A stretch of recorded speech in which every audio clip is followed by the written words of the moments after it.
نحمدہ ونصلی ونسلم علی رسولہ الکریم اما بعد اعوذ باللہ من الشیطان الرجیم بسم اللہ الرحمن الرحیم وَإِذَا قِيلَ لَهُمْ لَا تُفْسِدُوا فِي الْأَرْضِ قَالُوا إِنَّمَا نَحْنُ مُصْلِحُونَ صدق اللہ العظیم وصدق رسولہ النبی الکریم الامین اللہم صلی علی سیدنا و مولانا محمد معدن الجود والکرم وآلہ وصحبہ وبارک وسلم الصلاۃ والسلام علیک یا سیدی یا رسول اللہ وعلی آلک واصحابک یا سیدی یا حبیب اللہ۔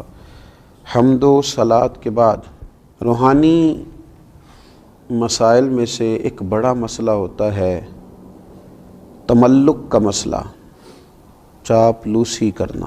کسی بھی بلند مرتبہ شخصیت کو یا صاحب منصب کو دیکھ کر اس کی چاپلوسی کرنا، اس طرح عاجزی کرنا کہ اس سے اپنے مفادات نکلوائے جا سکیں، یہ ہمارے دور کا بڑا سلگتا ہوا مسئلہ ہے۔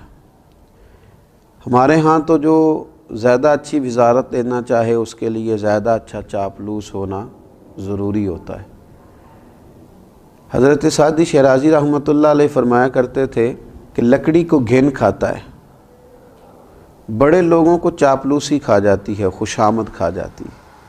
چاپلوسی کرنا، جھوٹی تعریفیں کرنا، یہ روحانی مسائل میں سے ایک بڑا مسئلہ ہے۔ اللہ تبارک و تعالیٰ نے قرآن مجید میں منافقین کی ایک بات کا ذکر فرمایا۔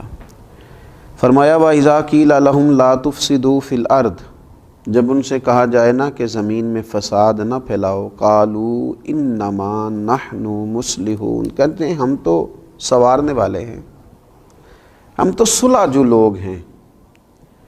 حضرت صدر الافاضل رحمۃ اللہ تعالیٰ علیہ ارشاد فرماتے ہیں کہ کفار سے میل جول رکھنا، ان کی خاطر دین میں مداحنت کرنا، اہل باطل کی چاپلوسی کرنا، ان کی خوشی کے لیے صلح کل بن جانا، اظہار حق سے بچنا، یہی تو منافقین کا طریقہ ہے کہ مسلمانوں کے پاس آتے تھے تو ان کی خوشامد کرتے تھے، ادھر جاتے تھے تو ان کی خوشامد کرتے تھے، جب کہا جاتا تھا فساد نہ کرو تو کہتے ہم تو صلح کرنے والے ہیں، گویا دونوں گھروں کو راضی رکھنے والے ہیں۔ چاپلوسی کرنا، خوشامد کرنا اور ناجائز کرنا۔ اگر آپ کسی شخص کو اچھا جانتے ہیں تو اس کے لیے خیر کے جملے کہیں، لیکن اس کی پشت کے پیچھے بھی تو کہے جا سکتے ہیں۔ ہمارے زمانے کے اندر منہ پر تعریفوں کے لمبے پل ہیں، لمبی باتیں ہیں، لمبی تعریفیں ہیں، لیکن پشت کے پیچھے اللہ اکبر، یہ وہی لوگ ہیں جو سامنے بڑی تعریفیں کر رہے تھے، لیکن جب وہ شخص چلا گیا تو پھر ان کا ذوق ہی بدل گیا۔ تو یہ ایک بڑا عجیب مسئلہ ہے۔ یہ کون لوگ کرتے ہیں یہ کام؟ زیادہ تر یہ وہ لوگ کام کرتے ہیں جن کی طبیعت آرام پسند ہوتی ہے، خود محنت نہیں کرنا چاہتے، کسی کی چاپلوسی کر کے، کسی کی خوشامد کر کے اپنے معاملات زندگی چلانا چاہتے ہیں، خود مشقت کا رستہ اختیار نہیں کرتے۔ کچھ لوگ ایسے ہوتے ہیں جنہیں منصب چاہیے ہوتا ہے تو وہ کسی صاحب منصب کی اتنی رج کے تعریف کرتے ہیں، اتنا اس کے پیچھے چلتے ہیں، اتنا آگے لے جاتے ہیں، اس کی کسی غلطی کو غلطی ماننے کو تیار نہیں ہوتے۔ صرف اتنی بات ہوتی ہے کہ اس صاحب منصب کے ساتھ ملوں گا تو کوئی چھوٹا موٹا عہدہ مجھے بھی مل جائے گا۔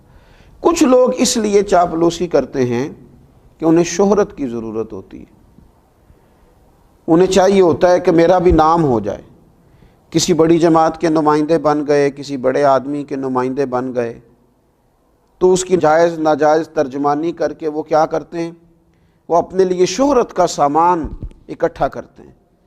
یہ لوگ ایسے ہوتے ہیں کہ جن کی پھر کوئی اپنی زندگی نہیں رہتی، کوئی اپنی شخصیت نہیں رہتی، کوئی ان کا اپنا وقار نہیں رہتا۔ ہاں، اگر تم نے تعریف کرنی ہے، اگر تم نے کوئی بات کرنی ہے تو رب رسول کی کرو، حضور کے صحابہ کی عظمت بیان کرو، نبی پاک کی اولاد پاک کا ذکر کرو، اولیاء اللہ کا ذکر کرو، دین اسلام کی تعریف کرو، دین کی حمایت کرو، دین کے بارے میں لوگوں کو آگاہی دو۔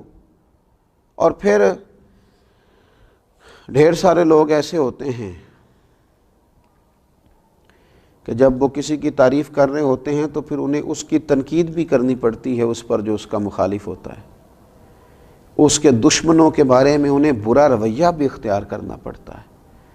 اس کا لازمی نتیجہ یہ نکلتا ہے کہ پھر یہ عداوتیں پھیلاتے ہیں، نفرتیں پیدا کرتے ہیں، بہت سارا نقصان ان کی وجہ سے ہوتا ہے۔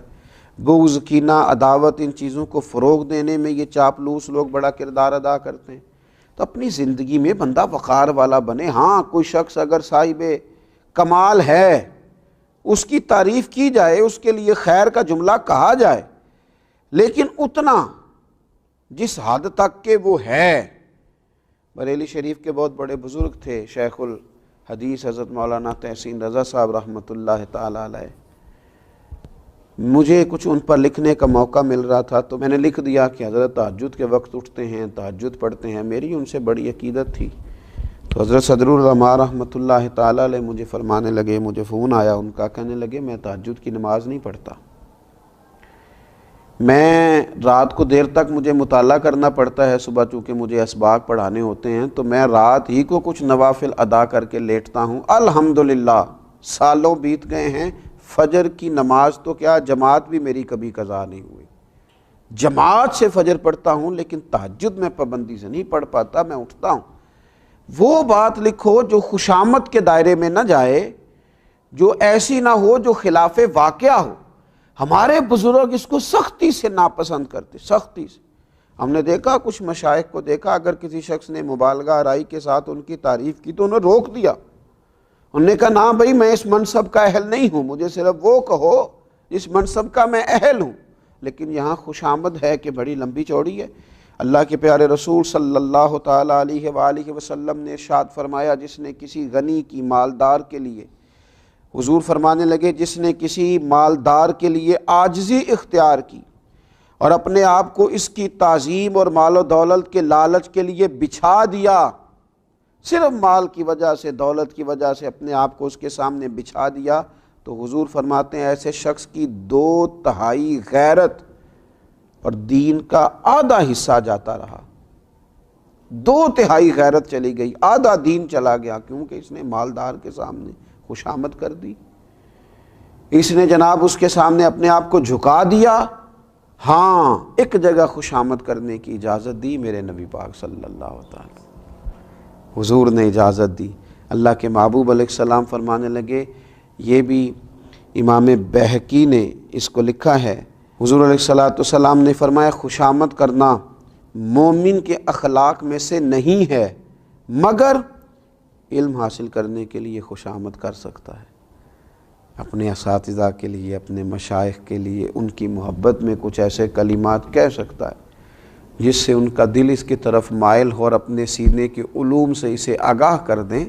یہاں وہ ایسے الفاظ اختیار کر سکتا ہے، ورنہ اسے خوشامد کی۔ ہمارے تو گھروں میں اس آدمی کی حکومت ہوتی ہے جو خوش آمدی ہوتا ہے، ہمارے تو علاقوں میں اس شخص کی حکومت ہوتی ہے جو خوش آمدی ہوتا ہے، تنظیموں میں، جماعتوں میں، اداروں میں، خانقاہوں میں خوش آمدیوں کے غلبے ہوتے ہیں۔ یاد رکھنا، خوش آمدی پیچھے رہ جاتے ہیں اور کام کرنے والے آگے نکلتے ہیں۔ کام کو ہی دوام ہے، کام ہی ہمیشہ باقی رہتا ہے۔ خوش آمد نہ کریں، کام کریں، ڈیوٹی کریں۔ یہ خوش آمد تو ایک روحانی مرض ہے، اللہ تعالی ہمیں اس مرض سے